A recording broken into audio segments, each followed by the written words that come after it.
गुरुर्ब्रह्मा गुरुर्विष्णुः गुरुर्देवो महेश्वरः गुरु साक्षात् परं ब्रह्म तस्मै శ్రీ గురవే నమః.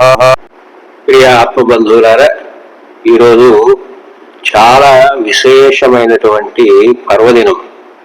ఎందుకని అంటే పర్వదినాన్ని మనం పండుగ అంటాం. పండవడం అంటే మనం ఏదైనా అనుకుంటే అది జరిగినప్పుడు అది పండుగ. పౌరాణికంగా అనేక సందర్భాల్లో మనం పండుగలు జరుపుకుంటూ ఉంటాం. అంటే ఈ దశకంఠుడు రావణాసురుణ్ణి రాముడు సంహరించినప్పుడు దశహర 10 రోజుల పాటు దశకంఠుని యొక్క సంహారం జరిగిన సందర్భంగా దసరా జరుపుకుంటూ ఉంటాం. అట్లాగే అనేక రకాల పండుగలకు మన కోరికలు ఫలించినప్పుడు అది పండుగ అవుతూ ఉంటుంది. అలాగే ఇవాళ కూడా యోగాభ్యాసులమైనటువంటి మనందరికీ కూడా ఒక పండుగ.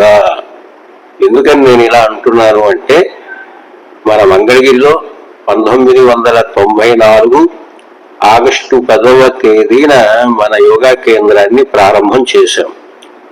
ఆనాటి నుండి ఈనాటి వరకు కూడా నిర్విరామంగా నిరంతరంగా భగవద్ అనుగ్రహం, గురు పరంపర యొక్క శుభ ఆశీర్వచనంతో మన గురువుల యొక్క కార్యకర్తల యొక్క సంకల్ప భరితంగా కొనసాగుతూ వచ్చింది. ఎంతవరకు కొనసాగుతూ వచ్చింది అంటే ఇవాళ మంగళగిరి శాఖలో 200 శిబిరాలు పూర్తయిన సందర్భంగా ఈ సత్సంగాన్ని ఏర్పాటు చేసుకున్నాం. ఇది ఎంతో శుభప్రదం. 100 శిబిరాలు పూర్తయితేనే ఎంతో ఆనందిస్తాం. శతమానం భవతి అంటూ ఆశీర్వదించేటప్పుడు కూడా 100 ఏళ్ళు ఆయురారోగ్యాలతో హాయిగా వర్ధిల్లు అంటాం. అలాగే 100 శిబిరాలు జరిగినప్పుడు కూడా అట్లాంటి ఆనందాన్ని ప్రకటిస్తాం. అట్లాంటిది 200 శిబిరాలు పూర్తి కావడం అనేది ఒక గొప్ప విశేషం. దీని వెనుక అనేకుల యొక్క త్యాగం, సంకల్ప బలం, శాస్త్రీయమైనటువంటి ప్రణాళిక, అంకిత భావం అన్నీ కూడా కలిసి ఉన్నాయి.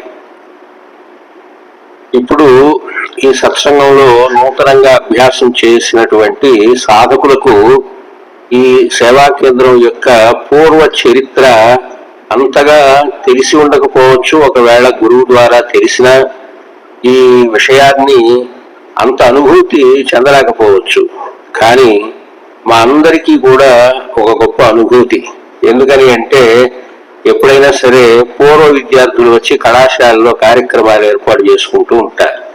వాళ్ళని చూస్తే మాకెంతో ఆనందంగా ఉంటుంది. ఒక అధ్యాపకుడిగా వాళ్ళు ఎప్పుడో చదువుకొని కళాశాలను మర్చిపోలేక ఆ పాత జ్ఞాపకాలని, ఆ పాత మిత్రులని కలుసుకోవటంలో ఒక ఆనందాన్ని వ్యక్తం చేస్తూ ఉంటారు. అట్లాగే మనం కూడా 200 శిబిరాల్లో ఈ పూర్వపు మధురమైనటువంటి అనేక జ్ఞాపకాలు మా మదిలో నిలిచిపోయి ఉంటాయి. వాటన్నిటినీ కూడా ఒకసారి స్మరించుకోవాలి అనే తపన మా లోపల కనిపిస్తూ ఉంటుంది. అయితే ప్రస్తుతం అభ్యాసం చేసి ఈ సత్సంగంలో కూర్చున్నటువంటి వాళ్ళకి ఈ పూర్వ జ్ఞాపకాలతో అంతగా సంబంధం ఉండదు గనక అసలు ఎందుకు వీళ్ళు ఇంత ఆనందిస్తున్నారు అని కూడా అనిపించవచ్చు. కానీ ఒక్కసారి మీరు కూడా నెమరు వేసుకుంటే ఇప్పుడు అభ్యాసం చేసిన తర్వాత మీ అందరి లోపల ఒక స్నేహభావం ఏర్పడి ఉంటుంది. 2 ఏళ్ల తర్వాత 3 ఏళ్ల తర్వాత మరలా యోగా కేంద్రానికి వచ్చినప్పుడు ఆ గురువుతో మాట్లాడేటప్పుడు, ఆ కార్యకర్తలతో మాట్లాడేటప్పుడు మీతో పాటు 1 నెల రోజులు తెల్లవారుజామున లేచి అభ్యాసం చేసినటువంటి ఆ సహశిక్షకులు ఎవరైతే ఉన్నారో వారితో మాట్లాడుతూ ఉన్నప్పుడు ఎంత ఆనందం కలుగుతుందో మనం ఊహించుకోవచ్చు. కాబట్టి మంచి జ్ఞాపకాలు ఇప్పుడు కూడా మనలో ఒక మాధుర్య భావాన్ని వేస్తాయి. అలాగే మనం వీటన్నిటినీ కూడా ఏమంటాము అంటే సాంస్కృతిక వారసత్వం అంటాం. ఎందుకని అలా పిలుస్తున్నామంటే యోగా అనేది ఒక గొప్ప సంస్కృతి. ఈ సంస్కృతి అనేది వారసత్వంగా గురువుల నుండి వారి శిష్యులకు, వారు మరల గురువులై వారి శిష్యులకు ప్రవహించాలి. అట్లా గురు పరంపర ద్వారా ప్రతి గురువు తన గురువుని గౌరవిస్తూ ఆ గురువు ఇచ్చినటువంటి జ్ఞానాన్ని, తాను వేసినటువంటి బాటని ఇంకా విస్తృతం చేస్తూ ప్రస్తుత గురువులు ప్రయాణం చేస్తూ ఉండాలి. అట్లా ఈ వారసత్వ సంపదని మనం కాపాడుకున్నప్పుడు ఎంతో ఆనందం కలుగుతూ ఉంటుంది. నేను ప్రస్తుతం బెంగళూరు మహానగరంలో ఉన్నాను. ఇక్కడ కూడా అనేక వారసత్వ సంపదను కాపాడుకునేటటువంటి విషయాలు ఉన్నాయి. ఎందరో దేశ విదేశాల నుండి యాత్రికులు వచ్చి ఆ వారసత్వ సంపదకు సంబంధించినటువంటి రాజసౌధాలను వాటన్నిటిని కూడా ఆనాటి వస్తువులను కూడా దర్శించు ఒక ప్రేరణ పొందుతూ ఉంటారు. అట్లాగే యోగం అనేది మన భారతీయుల యొక్క వారసత్వ సంపద. ఈ వారసత్వ సంపద ఏమి ఇచ్చింది మనకి అంటే, మనకు శరీర సౌష్ఠవాన్ని ఇచ్చింది, శరీరానికి మనస్సుకు ఆరోగ్యాన్ని ప్రసాదించింది, మనశ్శాంతిని ప్రసాదించింది, అలాగే ఆత్మ వికాసాన్ని కలిగించి మన ఆత్మకు ఉత్తమ గతులు కలిగేట్లుగా చేసింది. ఎంత అద్భుతమైన కార్యమో చూడండి. ఎవరైనా సరే నేను ఆరోగ్యంగా ఉన్నాను అని గుడ్డ మీద చేయి వేసుకొని చెప్పాలి అంటే ఆ మనిషి 6 విషయాల్లో ఆరోగ్యత కనపరచాలి. అవి ఏమిటి అంటే, ఎవరికైతే నిద్ర సుఖంగా పడుతుందో వారు ఆరోగ్యవంతులు. ఆరోగ్యవంతుని యొక్క మొదటి లక్షణం ఏది అంటే నిద్ర సుఖంగా పెట్టాలి. నేను ఎప్పుడు గమనిస్తూ ఉంటాను, బాగా పనిచేసి ప్రసంగం చేసి రాసి అధ్యయనం చేసి ఉపన్యసించి ఇవన్నీ అయిన తర్వాత అలా పడుకుంటే నేను ఎక్కడున్నానో నాకు తెలియనటువంటి స్థితిని ఎన్నోసార్లు అనుభవించాను. అంటే నిద్ర అంత సుఖంగా యోగాభ్యాసం పడుతుంది. మరి ఆరోగ్యవంతుని లక్షణాల్లో రెండోది ఏది అంటే ఆకలి సక్రమంగా వేయడం. ఆకలి సకాలానికి ఆకలి వేయాలి. ఆకలి వేసినప్పుడే ఆహారం తీసుకోవాలి. అలా ఆకలి లేకుండానే ఆహారం తీసుకుంటే అజీర్ణే భోజనం విషం అంటారు. అంటే ఆకలి లేకుండా తీసుకున్న ఆహారం దేంతో సమానంగా మారుతుందంటే అది విషంతో సమానంగా మారుతుంది.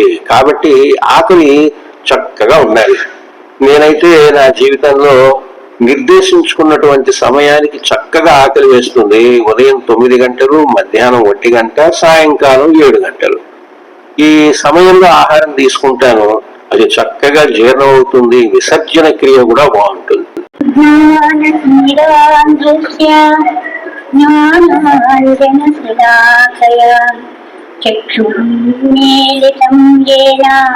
తస్మై శ్రీ గురవే నమః. పరమపూజ్యులు దైవ సమానమైన గురువు గారి పాదాలను నమస్సుమంజలు. ఈ వేదికను అలంకరించిన పెద్దలకు, కార్యవర్గ సభ్యులకు, నూతన పూర్వయోగ సాధక మిత్రులందరికీ కూడా నా హృదయపూర్వక నమస్సుమంజలు. నేను నా పుట్టినరోజు ఎప్పుడో నాకు తెలియదండి, ఎందుకంటే మా అమ్మ వాళ్ళు వేసుకోలేదు, నేను ఎప్పుడు చేసుకోలేదు కూడా. అయితే యోగాలో పుట్టినరోజు మాత్రం నాకు వస్తుంది. అది ఎప్పుడంటే మొట్టమొదటిగా గురువు గారు వేరే సంస్థలో పనిచేయడం కోసం వచ్చారు. అది అక్టోబర్ నెల 10వ తారీఖు, ఆ రోజు దసరా కూడా.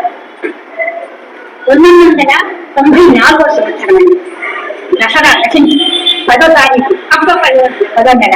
3 విధాలుగా మొట్టమొదటిగా ఆ రోజు గురువు గారు పరిచయం అవ్వడం జరిగింది. అప్పటికి 2వ శిబిరం జరుగుతుంది. ఎవరికి ఇంకా ఆసనాలు రాలేదు. గురువు గారే దేశం చూపించి ఆసనాలు సాధన చేసిన గురువు గారు ఇంకెవరు సాధకులు ఎవరు రాలేదు చూడండి, వేసి చూపించారు.